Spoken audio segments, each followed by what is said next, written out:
Hello, welcome back to our series on the Minoans. My name is Julia, and I am studying history, anthropology, and French at the School of Arts and Sciences at Rutgers University. Today, I will do some comparisons on Egyptian and Minoan art, as well as giving some scientific context. This goes along with the themes my teammates Callista, Rhea, and Joe covered in our earlier videos.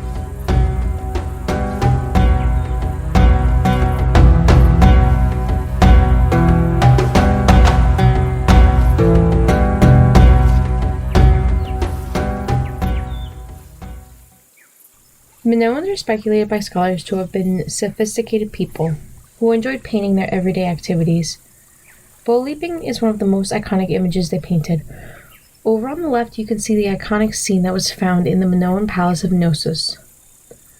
Some other ones include frescoes of women gossiping and scenes of people with nature.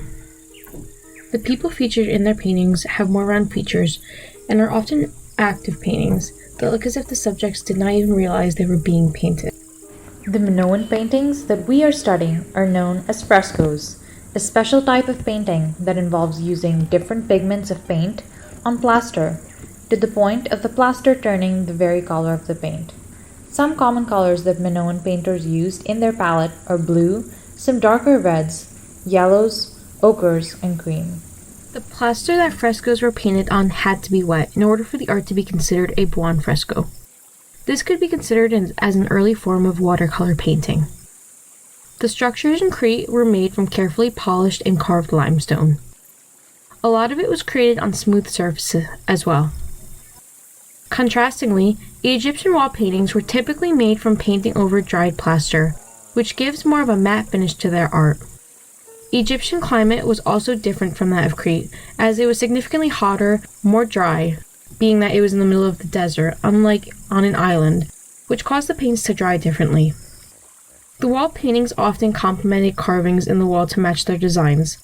The people in their paintings were often painted in a side profile, with more angular features, almost as if they were posing for a painting. Egyptians painted their everyday lives as well, but in more of a sense of storytelling, telling the life of someone who passed away. Egyptian art was first and foremost more functional than recreational, as hieroglyphics, which are largely pleasant in their art, were their form of handwriting. Wall paintings in Egypt were often found in temples, tombs, serving the function of storytelling, where Minoan frescoes were found in the palace and in more public settings. These two cultures and art forms, as different as they are, have a lot of similarities. For starters, there is consistent evidence that Minoan architecture was inspired by Egyptian and Near Eastern style architecture.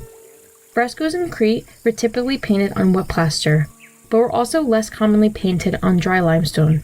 Before the Hyksos regime, when we see evidence of Egyptian frescoes in Tel El Daba.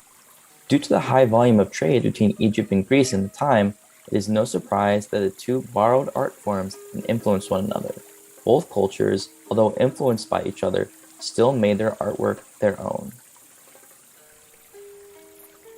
In the fragments we have of Egyptian frescoes, you can see that they were inspired by the Minoan paintings to create more live-action pictures than stand-still side-angle photos.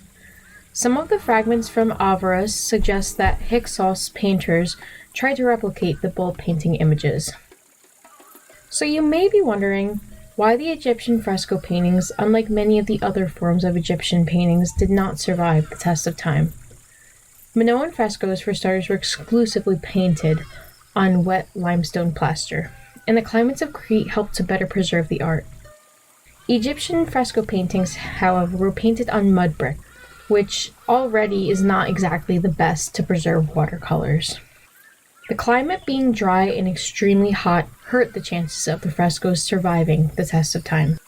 You can also take note of the vast differences in the city structures, as most Egyptian cities and cultural capitals were along the Nile River, and contrastingly, Knossos was concentrated in the center of the island atop a hill.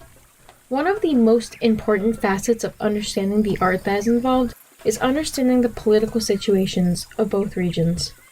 Minoan civilization was inherited by generations of Cretan people. The Minoans created frescoes as an original form of art, and used it to display their own society and what they deemed as important. The Hyksos, on the other hand, were an invasive group to Egypt who possibly and realistically, through trade, invasion, or marriage alliance, discovered the Minoan technique and wanted to replicate it.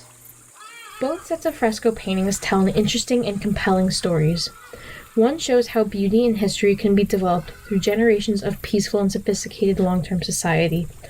Another shows how influential even the smallest of civilizations can be, and how trade helped people to adapt art even back in the earliest times of human history.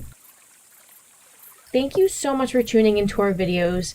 This is one of 4-part series on the Minoan Frescoes and how they ended up in Egypt. Feel free to look at any of our other videos on our channel and enjoy!